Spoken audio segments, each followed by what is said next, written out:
Hi everybody, this is Dennis. We are going to do a full review and really a walkthrough of Heavy Metal issue number 1. I picked this one up at the Greenville Comicon, and I got this from hat tip to Lynn Anderson. What a great pickup. This is just something I have not seen at shows. Heavy Metal number 1 debuted in April 1st, actually, of 1977 for a whopping price of $1.50. This is just a piece of history. Some of you may have collected or maybe still do collect Heavy Metal, even though it's recently been announced that the current version is going away. But from the people who brought you the National Lampoon. This is cool. Heavy Metal really is. It's a magazine devoted to really science, fiction, fantasy, some steampunk. This was just a really cool concept. It was something that I occasionally picked up one if something struck me. But even on this very first one, it even has an excerpt from the Sword of Shannara, which was one of my trilogies that I absolutely love. That original trilogy was fantastic. So we're going to open it up and we're just going to go through some of this just because how often do we get to actually see Heavy Metal number 1? This one was in really decent shape. There's one ding on the cover, and then even in the table of contents here we can see all the different stories. There's the Terry Brooks one. Space Punks, Age of Ages, 1996. The one thing about Heavy Metal, this was a really cool place where, at this time, it really was where a lot of the dark fantasy and the dark science fiction could go. Something with more of the adult themes.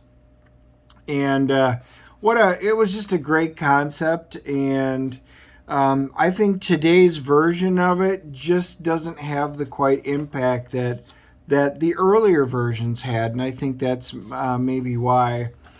But as we go through it, you can actually see, the different art styles, and sometimes, they have prose stories. But, just think about this. This was really groundbreaking when this came out in 1977. And the artwork, I know not everybody likes all the art in them, and I remember hearing that over the years. But how's that any different than comic books? You get all these different stories stuck in one. Sometimes I would pick up a copy of it just for one particular story that was on there. But, just take a look at like this artwork. I think this is really, really good artwork. And like I said, each story was different and it gave your chance to tell. The stories would sometimes run between issue to issue, or maybe it would take 2 or 3 issues to tell your story. And that was another reason to pick up Heavy Metal. And you can see at the end of it, it even says Finn. This really was taken off of, there was a French version of the comic that had started, and really they brought this over to the United States. Ariel, the Book of Fantasy, so you can even, it had great ads and stuff for different things that are in here. This was, like I said, it was a magazine devoted towards definitely some adult themes and things like that, but it was good for anybody who enjoyed the science fiction or fantasy genre. So like I said, I kind of want to flip through it just to give you guys a sense. I don't know how many of you out there have seen issue number 1. I did not pick it up when it came out. I've never owned a copy of it before. So for me, this was just really kind of one of those special finds. I did actually hem and haw on it a little bit just because I wasn't an avid collector of it. But for me, it's just like with a lot of things, this is a piece of history. I mean, check that robot out. That is just absolutely fantastic. again, something from the 70s like this. You know, we all collect different types of comics and stuff. But, you know, the one thing I always enjoyed about heavy metal was you got so many different things wrapped up into one. There's the excerpt from Sword of Shannara. I really enjoyed Elfstones. That was my favorite out of any of the books that he had put out. But the Sword of Shannara was very Tolkien-esque, very good. There, look at that. Issue number 1, you can already order your heavy metal t-shirts. Man, all these cool stories. This just is a piece of history.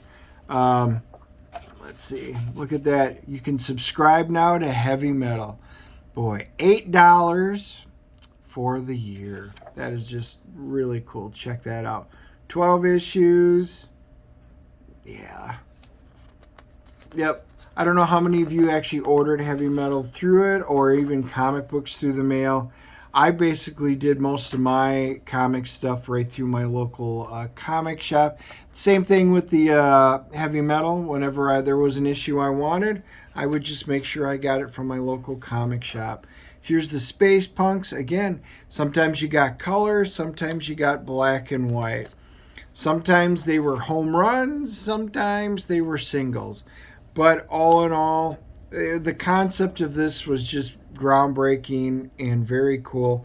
And there's a reason why it lasted from 1977, I guess, through 2023 here.